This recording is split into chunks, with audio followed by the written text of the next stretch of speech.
عامله ضوافرك بكام؟ انا عملته اليوم. عامله بنفسك؟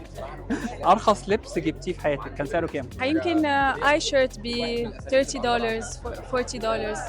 اغلى اكله اكلتيها في حياتك؟ تونه تونه. فريش تونه. اهم 3 حاجات في شنطتك دلوقتي؟ تليفوني، ماي كاردز، باسبوري يمكن هلا بجزناني.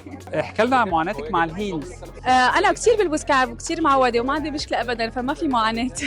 جواز صالونات ولا عن حب؟ عن حب. بتصرفي فلوسك في ايه؟ علي، على اولادي، على شغلي، حسب.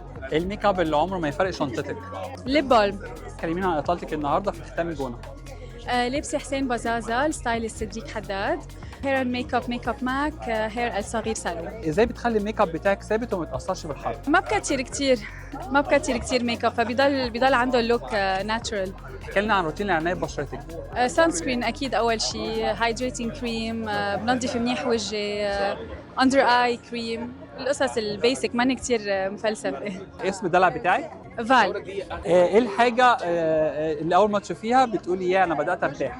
ولادي اكيد، ولادي طبعاً. سبيشلي، بس بعد عنهم يعني اول ما اشوفهم. مين من النجوم المصريين نفسك تشتغلي معاه الفتره المقبله؟ بصراحه كلهم بحبهم، كلهم بحب اشتغل معهم، كلهم ناجحين، كلهم شاطرين، ما عندي حدا معين.